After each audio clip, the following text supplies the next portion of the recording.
Tell me about your people. Our lives aren't easy. Resources are scarce, and we are constantly on the move. Everything we do must in some way contribute to the continuation of the migrant fleet. There are 17 million Quarians in the flotilla, and each of us relies on the others for survival. The bonds among my people are strong.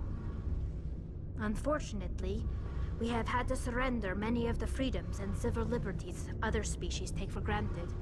What kind of freedoms? Well, it's illegal for parents to have more than one child.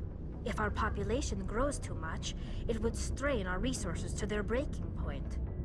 Of course, we also can't allow our numbers to become too few. If our population is in decline, the rule against single births is temporarily repealed. In extreme cases of population decline, incentives are even offered to encourage multiple births, though the Conclave hasn't had to take such measures in nearly a century. That's your government. The Conclave is our civilian branch of government. Each ship can elect a representative to serve on the Conclave and make decisions that affect the fleet as a whole. On matters that affect an individual ship, however, the captain has the final say. It's a tradition that dates back to the early days, when the fleet was governed by martial law. Fortunately, most captains nowadays are smart enough to have an elected council from their crew to give them advice and guidance. So the ultimate power rests with elected officials? In practice, the Conclave and the respective council for each ship tend to set the rules that govern our daily lives. But in theory, we are still under military jurisdiction. The 5 top-ranking military officials in the fleet serve on the Admiralty Board. These 5 have the power to overrule any decision by the Conclave in case of emergency. To do so requires unanimous agreement among the Admiralty, and they can only do this once. After that, the entire board must resign their posts. It's a safeguard that served us well. In nearly 3 centuries, the Admiralty Board has only overruled the Conclave 4 times. I want to know more about the Geth. I doubt I can tell you anything you don't already know. It's been almost 3 centuries since they drove my people into exile. All I know is the story of their origins, what they were when we created them, and how they turned on us. Interesting. The Geth were originally created to serve as an automated manual labor force. Initially, their intelligence was as limited as any VI.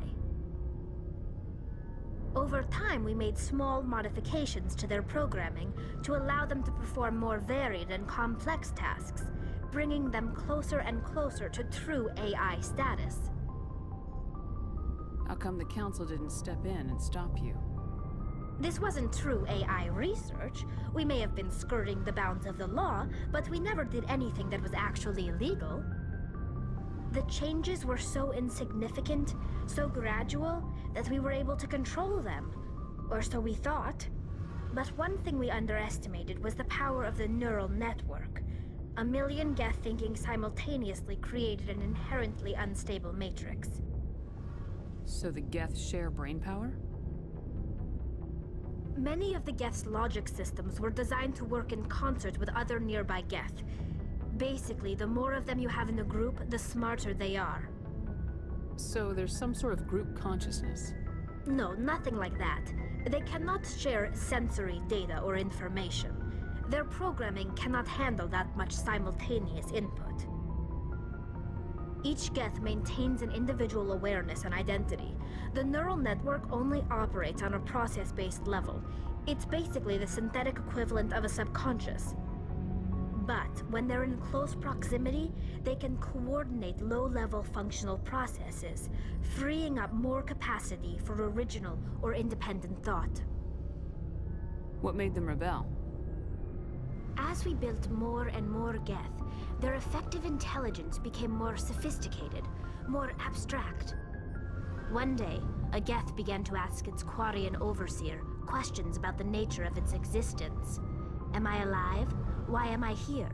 What is my purpose? As you can imagine, this caused a near panic among my people. What did you do? It was inevitable the newly sentient Geth would rebel against their situation. We knew they would rise up against us, so we acted first.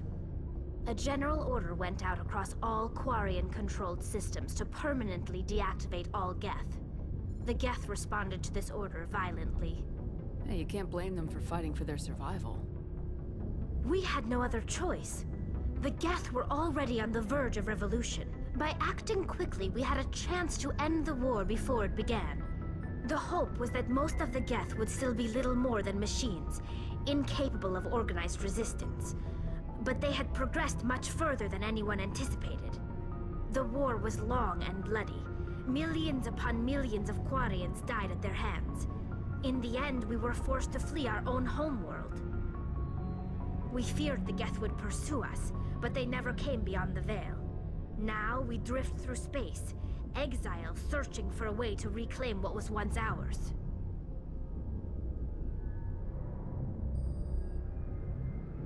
I should go. See you later.